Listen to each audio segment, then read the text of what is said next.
Welcome to Playing with Fire, the podcast for people who are ready to custom build their love. We're talking about non-monogamy, however you design it, as an individuation opportunity. Want to leave the default and make your life spectacularly you? You're in the right place.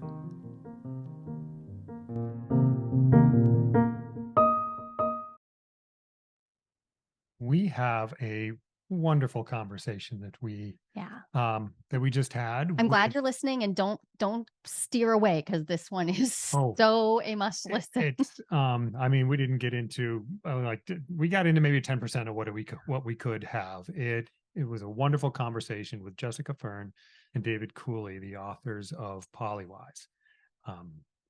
I'm holding up the book just in case you're listening on YouTube. Boy, it's just it's a gold mine. There's so much in there, and we had a great conversation that went even deeper.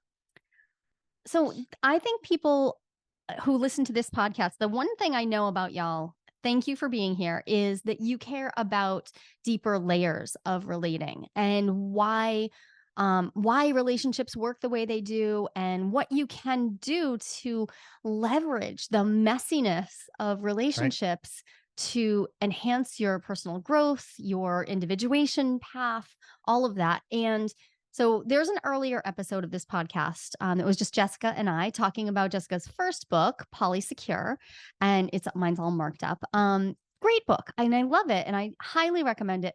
And Polywise came out earlier this year, and when it came out, I was like, oh, this is it. This is the book that if I had to recommend one book to my previous self, if I could go back with a time machine and say, this is what Jolie in 2009 needs to read, this is the book. And I would present them as a set. I would. They're a great set. And Polywise is about taking things to this whole deeper dive level. So I think this is a great fit for you. And the two of them are doing something really remarkable, because they're in conversation about topics that often get just too not a deep enough conversation, but also not enough time. So no with a K. No, that this conversation, if it resonates, you're going to want to go grab the book and understand that they are also available to take questions. So we're going to have them back for another episode with listener questions. So as you're going, if you're like, I hear you, and here's my actual question, we want to hear them. Please touch base with us. And I want to point out that this book is very, very practical. There are guides, there are templates for working through that. It's just, and to identify the things that aren't working. Yeah. It's about the paradigm shift, the one that we talk about all the time, the paradigm shift away from the mono mind into a what I think of as the polyimaginal realm of relationships, right? It's not about how many people you're fucking, and it's not about how many people you happen to have in a polycule. It's about expanding your imagination of what relationships are and how they can go. And that is amazing, and is just an amazing way for you to deepen your journey into yourself as well. So as we get into this, would you just let me introduce both of them. David Cooley is a professional restorative justice facilitator, diversity and privilege awareness trainer, and a bilingual cultural broker. He is the creator of the restorative relationship conversations model, which is a process that transforms interpersonal conflict into deeper connection, intimacy, and repair. That's a lot. And he can show up with that game. So, in his private practice, David specializes in working with non-monogamous and LGBTQ partnerships, incorporating a variety of modalities, including trauma-informed care, attachment theory, somatic practices, narrative theory, and mindfulness-based techniques. And David is also joined by Jessica, who is a psychotherapist, a certified clinical trauma professional, an author of the previously published book, Polysecure, Attachment, Trauma, and Non-Monogamy, and the Polysecure Workbook. In her international private practice, Jessica works with individuals, couples, and people in multi-partner relationships who no longer want to be limited by their reactive patterns, their cultural conditioning, their insecure attachment styles, their past traumas, and she helps them to embody new possibilities in their life and love. You can learn more about both of them at their websites. The links are in our show notes. And hold on to your socks. This is a good one. It was a pleasure to have It would be a pleasure to listen to. Welcome, Jessica and David. We are going to have a wonderful conversation today. I know what your latest book is so rich. I don't know how we're going to keep this conversation tight, but we're going to work on it.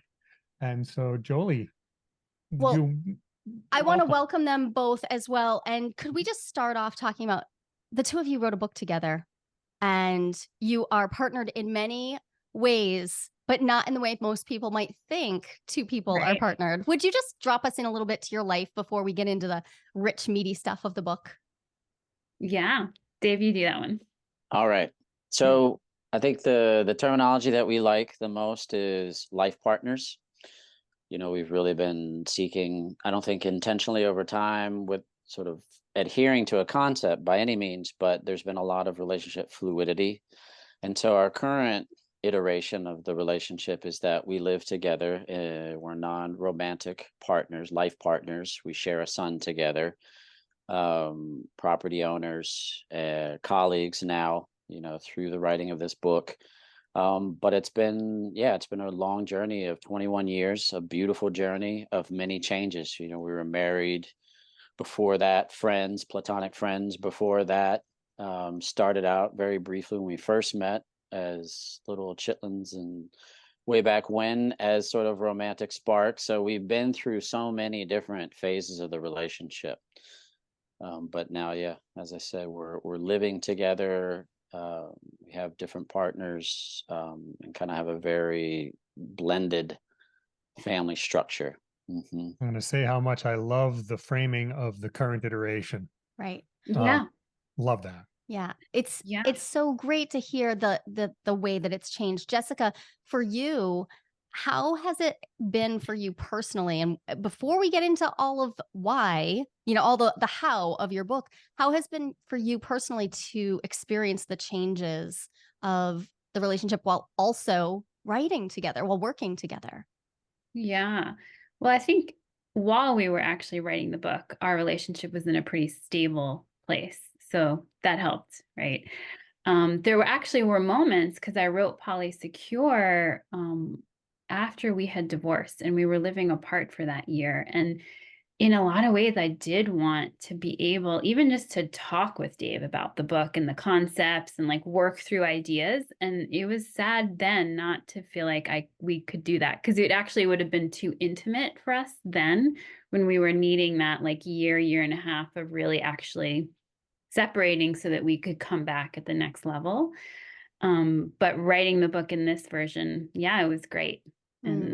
And that and I mean, I guess the transition into writers, we've done writing together before, so it felt pretty easy, even though not necessarily writing the book was always easy. It felt easy for us to collaborate. Yeah.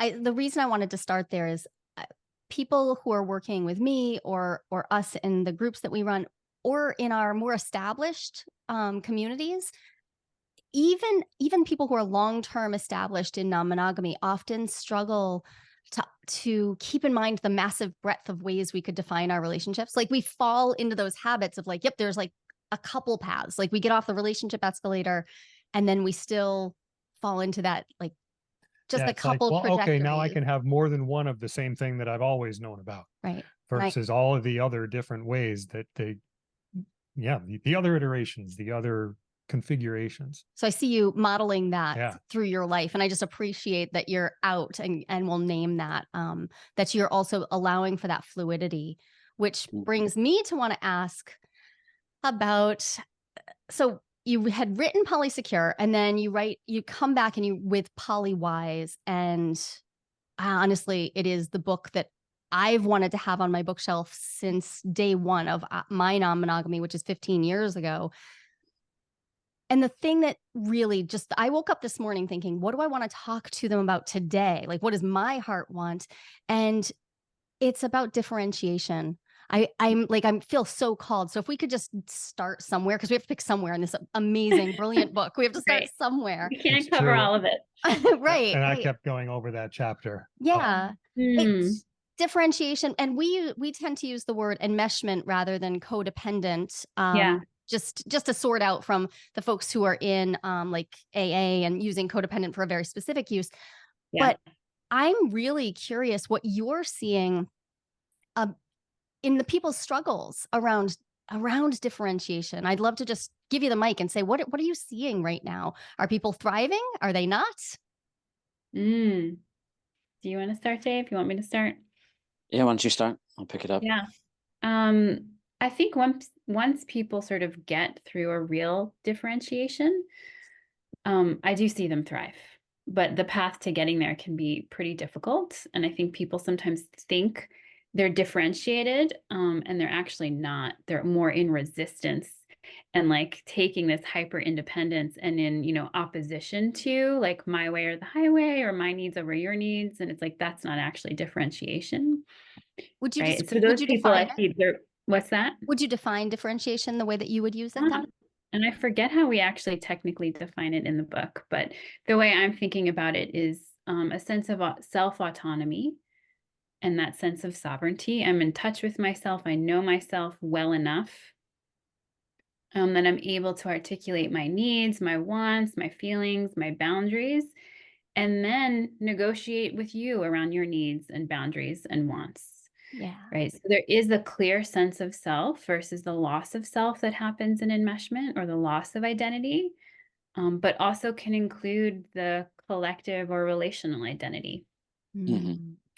I think one of the things too that we're talking about, if we keep in mind sort of what the theme that's through like a thread line throughout the book of paradigm changing, we're constantly trying to what are the sort of edifices of monogamous mindset that follow us into a non-monogamous journey. And one of those is kind of the ways that we've reified or worshipped coupledom. We've made it so special.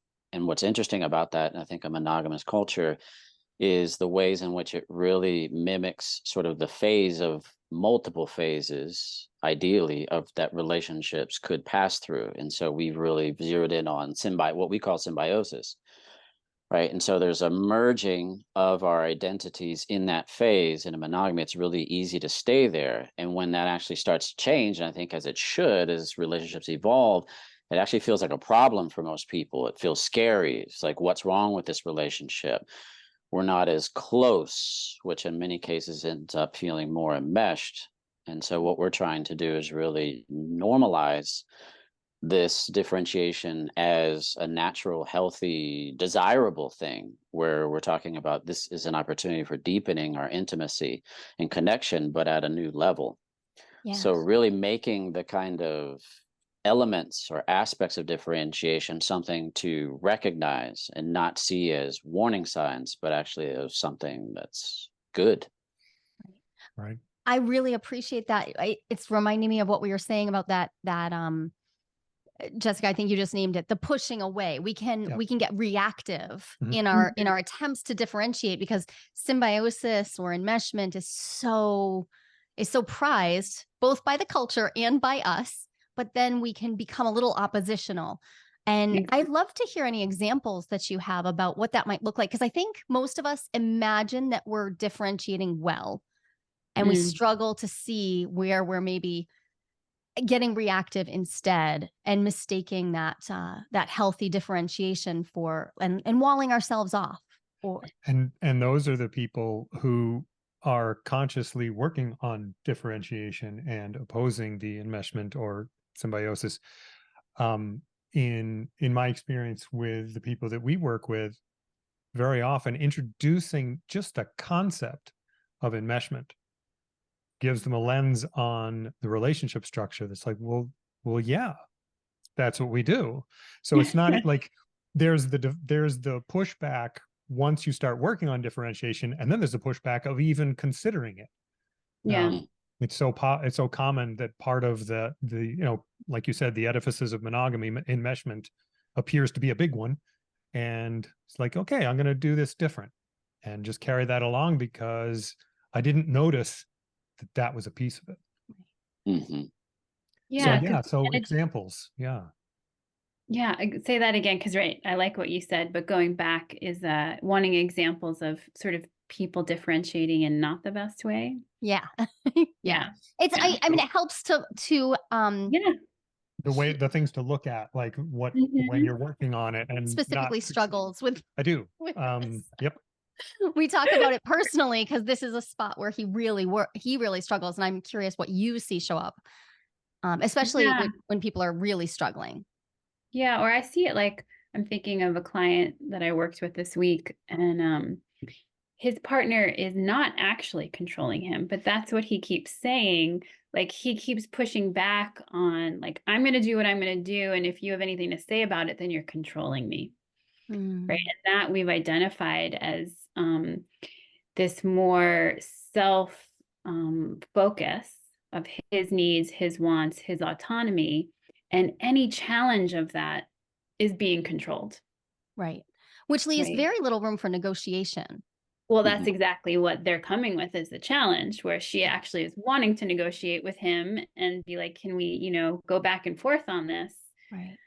But, in the name of differentiation, or the other way I see it show up a lot is sort of like not wanting to caretake your partner's feelings, right? Like that's your stuff. And I shouldn't have to actually, lean into that or even be kind of accountable or responsible, right? Because I'm differentiated from you. Right. Yeah. This is where I think we're at a beautiful point in non-monogamy is the conversation, the broader conversation, right? Because I think we saw the pendulum swing from enmeshment way over to I'm thinking back, especially over like just before the pandemic. I feel like we were hitting a real high point in like I shouldn't have to take care of your feelings. That's a you thing. It's all over there. Then we went into this pandemic moment of a lot of functional monogamy or needing maybe not having the tools we needed to go through that.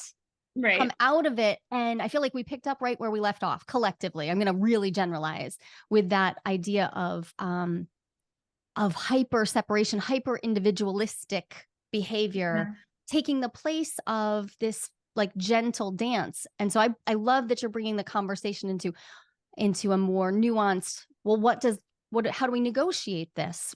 How would you help someone negotiate if one partner is like, nope, I like you're controlling me. Any desire that you have feels like control to me. What's your go-to move there?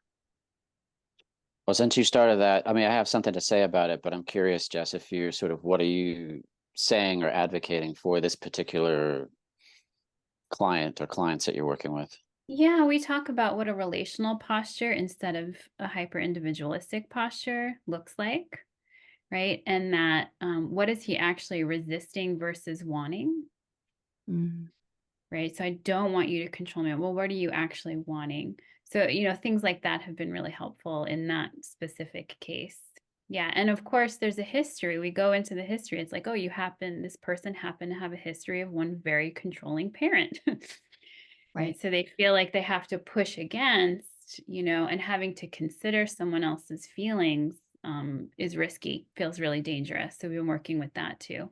One of the things that I see, because I'm really focused on conflict, right? That's my specialty. And so one of the things that has been really helpful is to give partners kind of schematics that really help them identify, okay, what are the needs and wants that are at the base of their conflicts? And so I'm really focused on helping individuals find what are their attachment needs specifically, right? There's sort of the NVC smattering of universal human needs, which is helpful. But I think if we zero in on what are the specific attachment needs actually that everyone needs that are non-negotiables, but sort of negotiable in the sense of which ones are primary for you as an individual versus your partners, it's been really helpful to organize people's ways of thinking about their differences. Because one of the inventories I'll do with partners initially is figure out, okay, what are your most important attachment needs?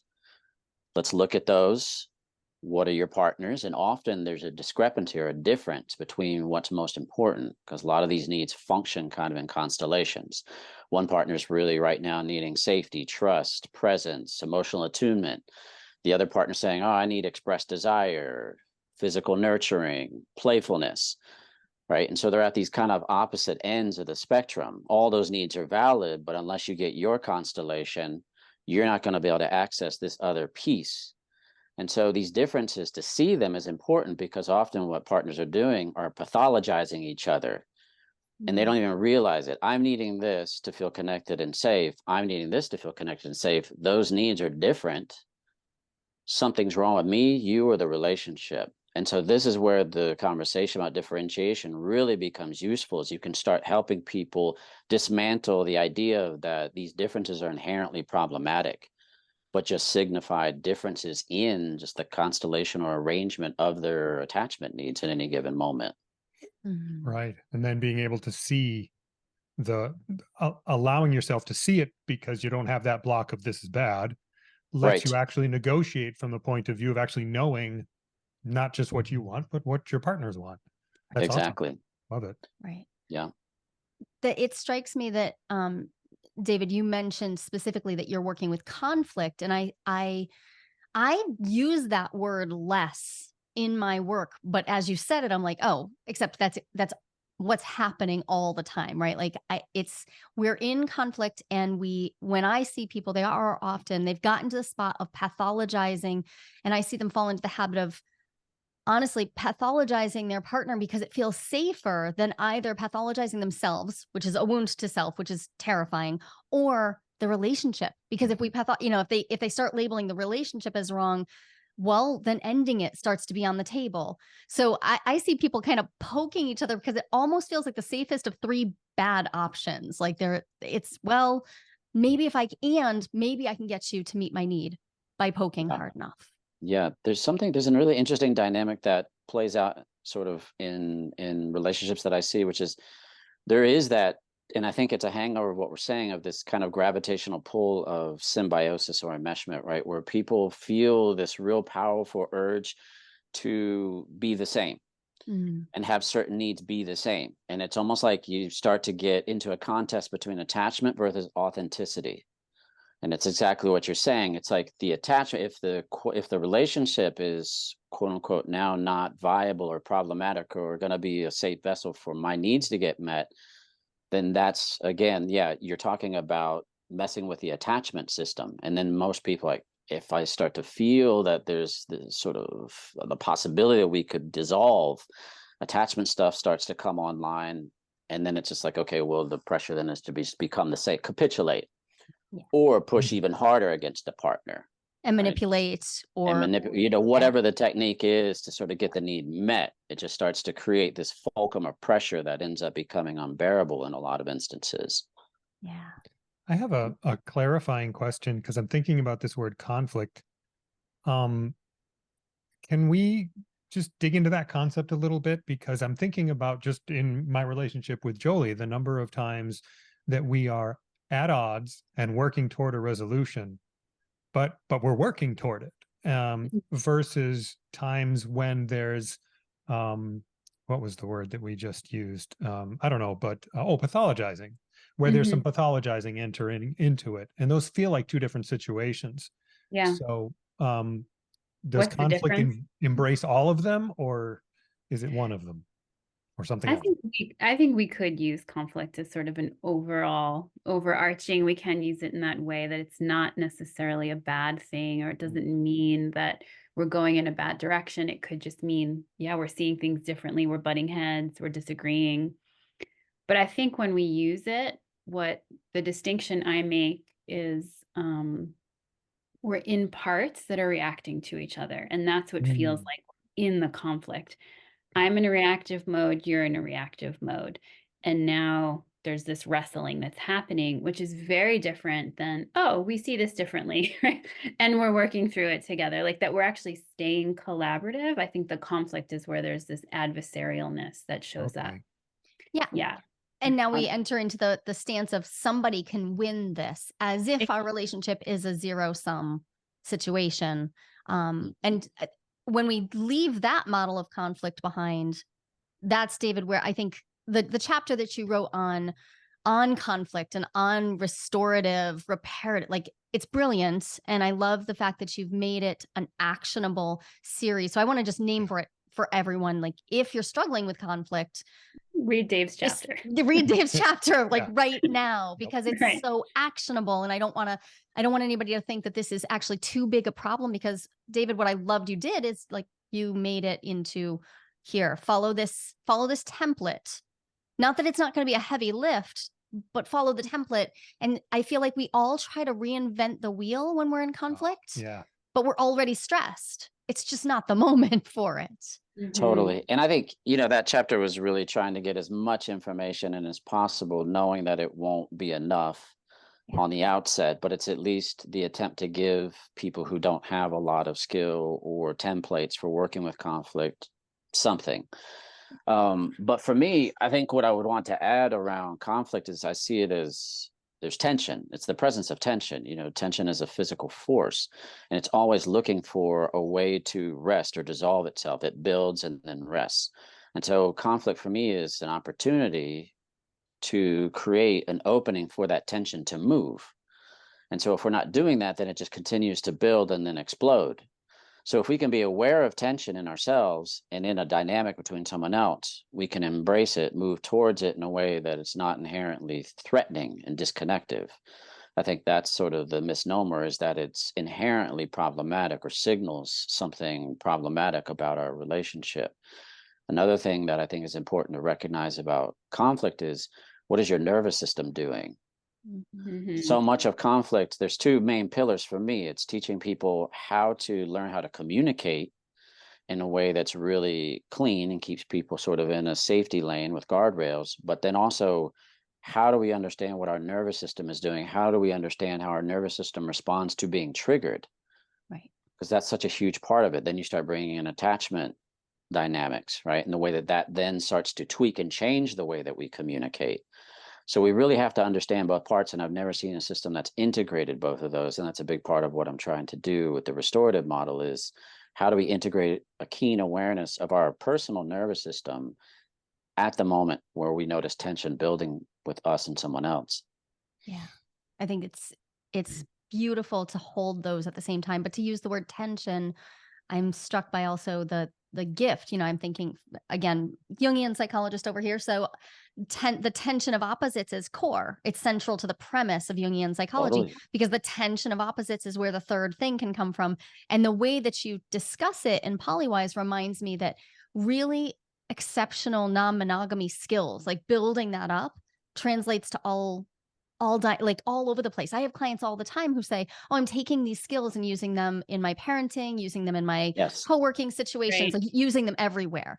And the same, from my experience, can't be said for the skills we use to hold up our monogamous structures. Some of those transfer, but some of them don't feel like the right fit, because we're using these barriers of this very one-way model of how romance can look and how everything works. And what it all seems to boil down to me is, if a monogamous structure is aiming at maintaining that symbiotic sensation, well, of course, then the skills that we'd use to maintain that sense of symbiosis won't work well when we have a whole bunch of colleagues or teammates to get along with.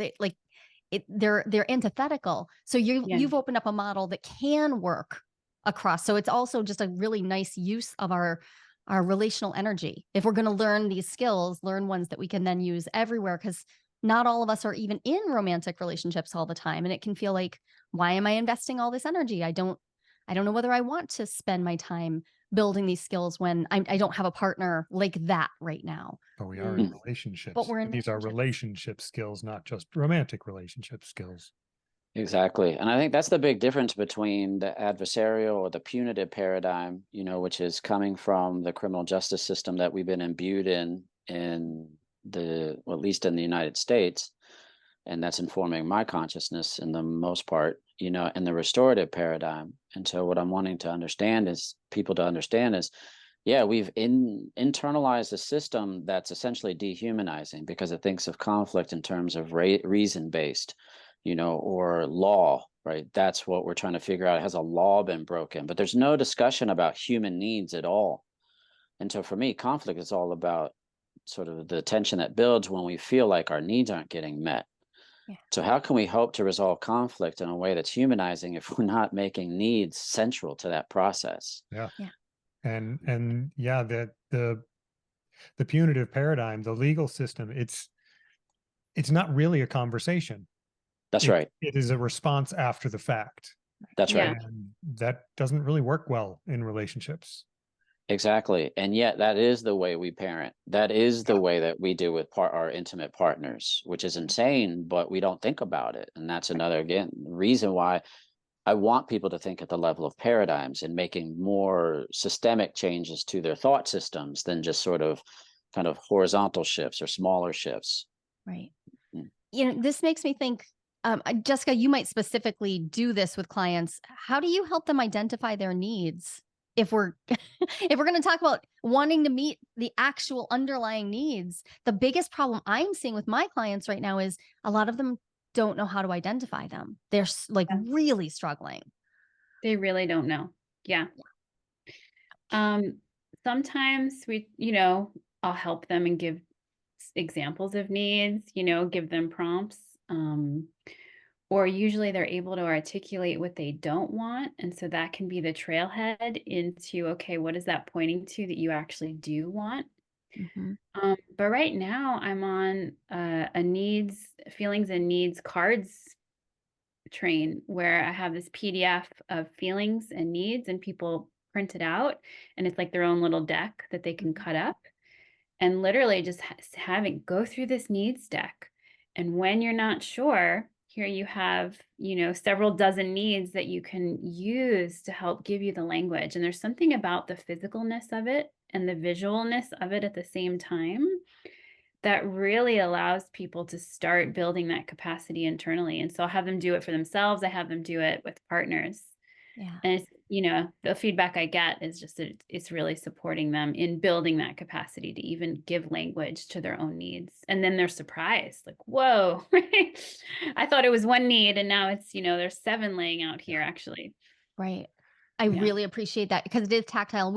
I think most of us are familiar with values exercises along the same line, but needs, I don't know. I tend to see a lot of in myself too. I imagine that my needs are the same as other people's, and I forget just how the huge value. So I'm imagining the beauty of having a stack in front of me, and just to remember, like, right, there's this huge number of different needs. It's really not just like 3 or 12. There's a whole bunch of them, and that could help me widen the aperture of my imagination to be like, right. A lot of different ways to get these basic need of relating met. There's a lot of different ways for that to happen. And you mentioned my struggle with differentiation, and that absolutely gets in the way of me identifying my needs. Because like, okay, is that your need or my need? And that is a legitimate, like, it's not always easy to tell because I have trained myself for so long to respond to the needs of, not just you, but the people around me. Like, oh, okay, I got to do something about that. And so the value, needs, wants, decks, that's a great idea. And I still need to say, oh, that looks good. Is it for me or for someone else? Yeah. So I think to continue with that, right, there's my needs are your needs. Whose are they? And then I'm also working with parts. So if we're going to really talk about differentiation and autonomy, it's like, the differentiation of self to our multiple parts. And when I have multiple parts, right? Like that's when we really actually move into authenticity and differentiation is when I can see there's multiple parts of me with different feelings and needs. Right. So it even becomes, which parts needs are you talking about right now? Are we advocating for? Yep. And is that a part that we've decided should be deciding the needs for the moment? Right. Exactly. Should it be in the driver's seat or not? Right. Yeah. Because when anger is in the driver's seat, I got to tell you, conflict feels good. But like personally, the way I was raised, I'm like, yes, let's get into, and more punitive, please. I would like it to be very punitive, horrifying conflict. That would feel great. Anyone else I can talk to in there? Right. Yeah. I imagine though, as you do the parts work. So for someone like going back to the client you were talking about earlier, who's feeling controlled, I imagine them, coming out of a family system where there's enmeshment, where one parent at least has like overwhelmed their system. And so now they're throwing those chains off and mistaking their partner for being the one that they want freedom from, mistaking Oh, their yeah. current partner for Yes. this larger family systems issue. Right. And in that case, this partner there's multiple, but there's at least two parts. There was this younger part that was really hurt by the controlling parent and really kind of deflated themselves. And then there was a protector part that came along and was like, hell no, I'm not going to stay deflated, right? I'm going to push back. And it was a really important strategy for them to survive that controlling environment and to get out of it and not be actually controlled by it. Yeah. But now there's sort of like, that car alarm that just keeps going off just when someone walks by, right? Not when someone's breaking into the car. It's this hyperactive alarm system. Right. Yeah. I want to stay with symbiosis for a moment too. I feel like there's another piece to this that we didn't address, which is symbiosis, which we need to break out of in order to get the differentiation. NRE, new relationship energy, can like really feel so good, and it can really convince us that symbiosis is the way, as well as all of the ways that we're projecting all like really hyper wantable parts of us onto the other, right? There's so many different ways we could model this, but we're creating a relational scenario that has us entwined. And then,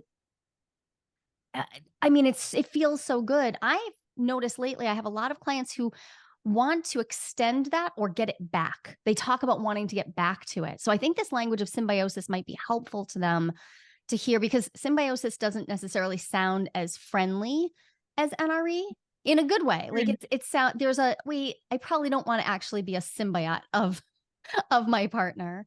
Yeah, right. Instead of like the honeymoon phase. It sounds so sweet.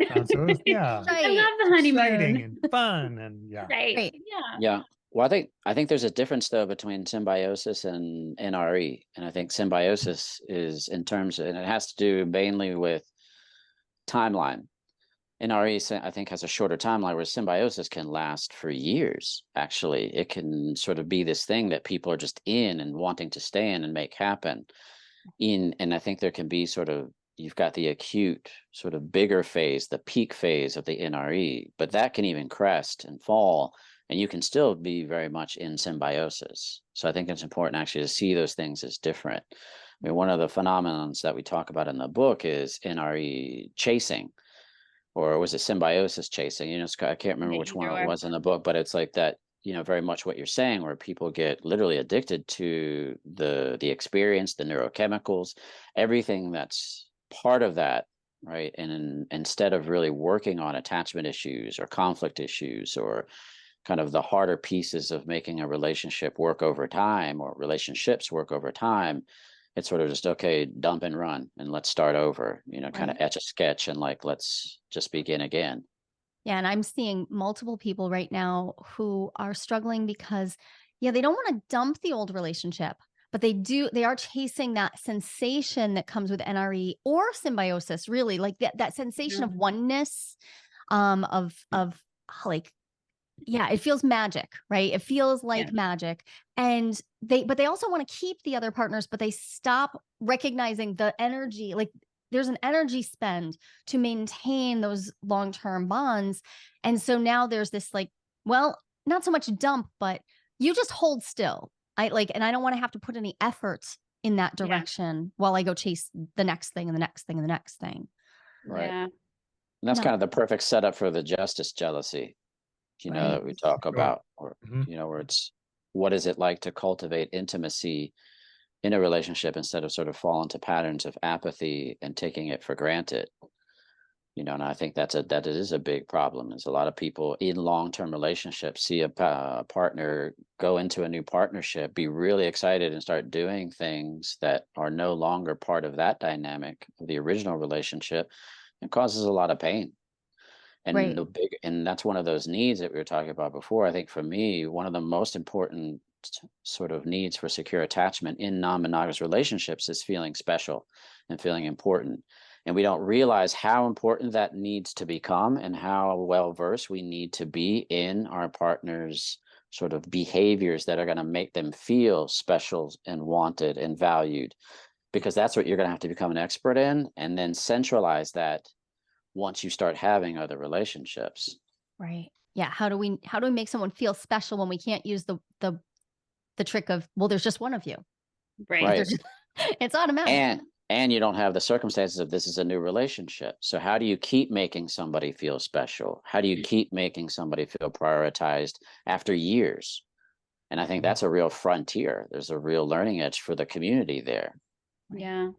I think the Gottmans have some, we didn't talk about this aspect of the Gottmans research, but they do have some good research on, I think Stan Tatkin as well, where you like create the third, they don't mean the third person, but like you create this thing, even just like a movie or an article or a dog, right? That you focus on together to create this sense of novelty. So that when the hormones dip, there's this intentional, okay, I have to put in the effort to create novelty. Right. You know, I don't have the advantages of the hormones to just do it for us. You know, that's the thing. And NRE, we just get to be a passive rider. And the couples I see that aren't saying, how do we get back? They're actually like, no, we still, even though it's not NRE, we still have that spark. They're the ones that are like, I can't be a passive rider. I have to actively be thinking about, okay, what would be a special thing this month to do, you know, that brings a little novelty. This podcast exists in part because of that. Right. I mean, this is the third thing that we do together. Right. I love that. And it's ongoing and we have to keep working it and we have conflict over it. And so it provides the tension that we need. The reason the tension, tensions come up a lot. And I think that the enmeshment, the symbiosis that occurs and deepens over time reduces the tension.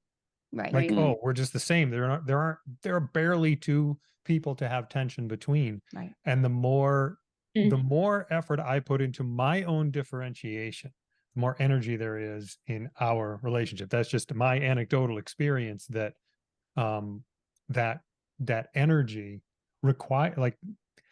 so you bring in a third thing so that it looks like there are two of you.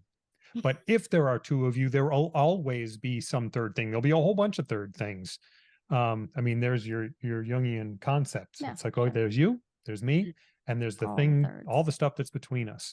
And when I manage to extricate myself from you far enough, that just appears, and it's awesome. A natural outcome of doing that, but it's practice. So there's my plug for the differentiation practice. Is man. Great. Yeah. It's worth saying, I think you say it in the book, like it's differentiation. It's not differentiated. We don't get to a spot where we can stop and like set it down. We have to practice. That's right. Doing that.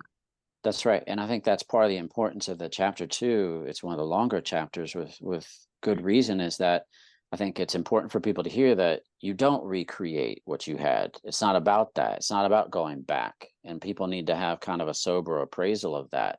That's not what we're looking for. And so they need something that's conceptual, that's clear, that's concrete, to really look toward, okay, then what are we moving towards? And so I think the chapter is also trying to sort of paint the horizon that you're journeying towards. And it's a beautiful place to get to. There's a lot more options, actually. Yeah. And so being able to understand what we're moving away from, instead of trying to recapture the glory years, right? It's like, let's keep moving forward into the new, into the uncertain, but sort of at least where there's some vista of sort of something that looks good to move towards.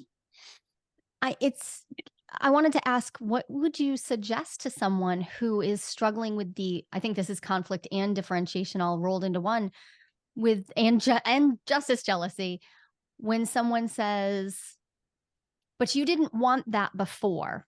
You didn't, you didn't care about this aspect or having anything new with me. Like we'd gotten to this sort of stable, dull place. That's why I went and had other partners. And now if their partner all of a sudden is like, well, I do want to work on our sex life. I do want to build things with you. I do. What would you say to them? Yeah. I mean, I would say for that person, so you're talking about, there's a person who's been more passive, or they've been more neglectful or complacent in the relationship. Yeah. And now they're actually wanting to step up, but it might feel too late for the other partner. Yeah. Yeah. Well, own it. Like, yeah, I was asleep at the wheel. I wasn't thinking about these things. I heard what you said and I wasn't doing anything about it. Like, that's what's going to make that person feel acknowledged, at least now. Like, yeah, it was dormant in me. I didn't care about romance, but now we've gone through a paradigm shift or I realized I could lose you, right? Yeah. And I'm waking up. I was asleep. So I think just that is a starting point, at least. Yeah. It really Not to puts get into this, you didn't want it then, now you want it now. It's like, well, yeah, that's what happens, right. Mhm. It's evidence of growth Yeah. and change. Yeah, right. But I Yeah. see it bring up a really profound conflict. Like it's like grit between people that then starts to wear down. And I see them get caught in this. Yeah. Now they're in this cycle of like, now there's no win, right? There's no way to win Right. that argument because wanting and needing isn't okay, but also you don't want to go back to sleep. So now what do we Yeah. do? Yeah. And Yeah. sometimes there isn't winning because that partner that was over functioning, they crossed their own integrity boundaries so long ago, there is no turning back for them anymore either. Right. The over functioning partner, it's like, oh, they also let this go on too long. And it's like too late for them, but we've technically been together for a long time. Right. Yeah. So they're waking up to, oh, I don't want to tolerate this anymore. Or it was too painful. I was too hurt by that this actually happened in the first place. Right. Mhm. Is this where Yeah. you would recommend a justice process, like a reparative, restorative process to maybe handle some of this coming to terms with the over-functioning partner and the under-functioning partner? Is this something you'd put through Dave's chapter? Ideally, yes. I mean, and the differentiation, because we have charts and stuff to look at, each person's role in that dynamic and the costs and the benefits of it. Yeah. But absolutely. But I think what we're touching on, I mean, there's moments in sessions for both Dave and I where we're like, you're done, aren't you? Like you're coming here as a last gesture, but clearly you're actually have been done for a while. You just haven't been ready to admit it. Yeah, so that's part of it too, sometimes. Hmm. Yeah, I think crisis, it's important too to understand that crisis is often the sort of the impetus for big change, right? And sometimes we need it. Some people need it. You need sort of the impending loss of something that matters to you to sort of have new circuits in your being turn on. A lot of those circuits are sort of illuminating the needs that weren't being seen by yourself often or by your partner. And so for me, there's a lot of waking up that can happen to needs. That's one of the most fascinating elements of this work for me, is to watch people in a growth around their own needs. It's like a level of consciousness around what really matters to them. Yeah. And so that's one of the most exciting things for me in the work again. But I think if we have this view of people as being static and needs being static, that's also where a lot of this gets stuck. It's like, Yep. well, you're this person, the idea that we know somebody apart, even a partner with whom we've spent decades with, the idea that you know them and you know how they are, who they are, you got them figured out. We have to really step out of that. And that's hard to do. That's really hard to do for partners. And I The longer understand why, goes, right? yeah. And yet, that's one of the coolest things about non-monogamy is that your partner can become mysterious really fast, and it can be really disruptive and really destabilizing, but really amazing in the sense that, yeah, they can surprise you, and that's good. You need to be kept on your toes. That's not a bad thing. And it's important to have a model of individuals and of needs that's changeable over time. Yeah. One relationship could pull out a whole different sort of side of your needs hierarchy that another relationship will never even sort of spur on. And so I Sure. think to have a model that really can hold that changeability is important. And a model that can hold the changeability. I was thinking about like the goal of stability that is built into, I mean, monogamy for sure, but I mean, life. We're looking for a level of stability that is comfortable for us to act from. And for me, it has been easy to mistake, to think that the ideal stability is stillness. But then, when I stand up, I'm stable, but there's a lot of muscles doing a lot of work to keep me there. then it can feel like I'm not doing anything, like I'm just standing there. And so I go for, okay, I'm looking for a relationship where everything stays the same all the time. And that's stability. But in fact, there are a lot of other kinds of stability where stuff happens, we adjust to them, we respond to them, and we're still stable. And I learned that in my relationship with you. I'm a little more dynamic. You're very so dynamic. And I have had to learn what resilience means and what agility means. And all of a sudden, the definition of stability becomes very different. Because as I was hearing you describe when in CNM, your partner can get very mysterious, which can be terrifying if what you're looking for is changelessness. That's right. Versus stability. That's right. And so I want to make a distinction, because I think in my list of secure attachment needs, there is sort of a whole pillar that has predictability, consistency, those elements of stability that you're talking that create stability, that's valid and important, right? It's not that we're saying, no, you should just be on your toes every second, everything's going to change. Like, right. that's not good either, right? Everyone's got a relative need for certain levels of stability and homeostasis for certain amounts of time. But we do have to massage that and not get lulled into kind of a conflation of comfort and safety, emotional comfort and emotional safety. And this is one of the things that's hardest for people often in conflict to recognize, is that you're safe even though you're uncomfortable. The fact that this interaction and there's tension here doesn't mean you're not safe. You're very uncomfortable, and I get that. But those two things aren't the same thing. And so on the flip side, comfort and safety are not the same things either. And so that's where I think a lot of the work is helping people make that distinction, but in a very immediate way, in a very somatic way. Right. Right. I want my practices to be somatically anchored so that you recognize the difference between just comfort and safety in the moment when your partner's dysregulated. And that couldn't be more relevant for people who are in an open relationship in non-monogamy, because you hear that a lot, where someone's like, I need more safety. And it's like, is it that your partner's actually acting in unsafe ways, which could be the case, right? They're breaking agreements, they're not honoring agreements, they're being not, honest in certain ways. That is unsafe. Or is just this really uncomfortable for you because it's so new, or it's so out of what the norm has been, and there actually is safety here. Right. Mm-hmm. Yeah. We have to get really careful about how we use that word safety, because I think it's like the word conflict, where we've started to conflate these words with some ultimate unchangingness. Yeah. And the irony is that people weaponize the word safety, right? I'm not safe right now, as if it's your fault and you're bad because I don't feel safe, right? And it's like, right. And weaponizing safety. Right. And if I don't have any embodied safety, if I don't have the capacity through my trauma history or through my long worn habits of making other people responsible for all of my sense of safety, like if I can only regulate myself by co-regulating with one person especially, then it will legitimately feel like I'm not safe. But I like this distinction of, is it unsafe, or does it feel unsafe? And now can I tease that apart and understand, okay, well, how might I address that sense of safety in multiple ways? Maybe there are multiple avenues, starting with nervous system work, starting to understand, well, how could your partner address that the underlying need? Like if what you want is to understand, you used the word predictability. Yeah, predictability isn't the same as stillness.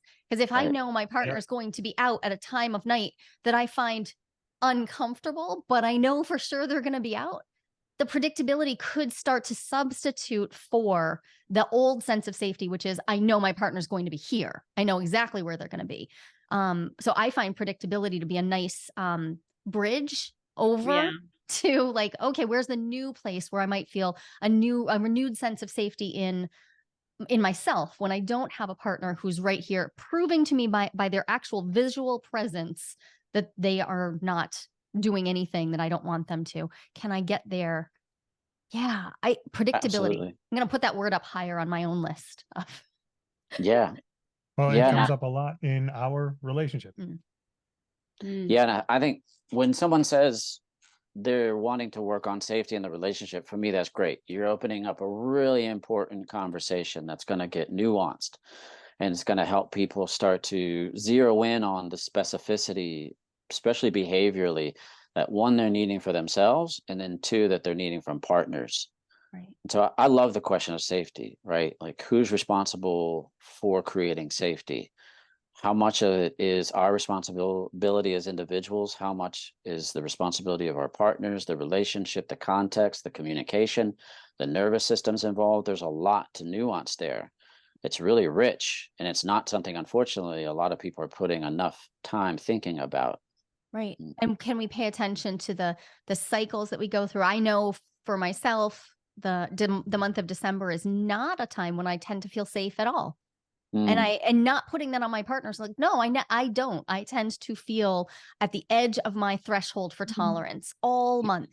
So I need to know that about myself, and that self-awareness allows me to then be in right relationship with my partners, by naming my increased need for a bunch of things, a whole bunch of behaviors, which then they can decide to opt into versus just make me feel safe. Like, I just want to feel safe. And then they have to guess, and often they're in the position of just not having any idea, which is Absolutely tragic because it leaves us further apart. exactly. There's about 100,000 No, other we could questions just I would keep like to going. ask, Yeah. and we would have you back literally anytime. Uh-huh. But I would love for you to just make sure everybody knows where to find you, where to follow you each. Your work is so important. Thank you for being here, but where should they follow you?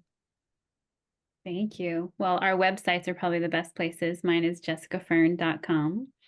And if people subscribe, I send out occasional updates of events or talks that are happening, or I send them the podcast that I just was on. Yeah, and for me, they can find me at restorativerelationship.com. That's, again, my website, and where people can interface with me and set up bookings for private sessions. Wonderful. Fantastic. Thank you so much. Thank you for writing the book. Thank you for taking the time to craft a narrative that I think we can all then dive into. Like, each chapter is rich, and there's a lot to come. I hope that there are future books coming, because there's more. There is. There's another one. Yeah. It's not about non-monogamy though, but it's about transformative self-work. So awesome. Well, I will look forward to pre-ordering that baby as soon as it is available. Thank you so much, Dave and Jessica. Yeah, thank you both for having us. Yeah. There's no one right way to design your relationship. And lots of people, actually about 25%, according to a recent national survey, are interested in some type of open relationship. But how do you know if you are ready to open up happily? Not everyone is, and that's no problem.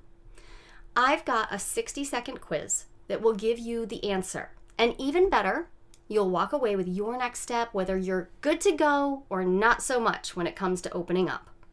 And this is no BuzzFeed nonsense. I personally designed this quiz from my years of academic research. Go to joliequiz.com. That's JOLIQUIZ.com. And find out if you're ready to open up happily, and what to do if you are or if you're not.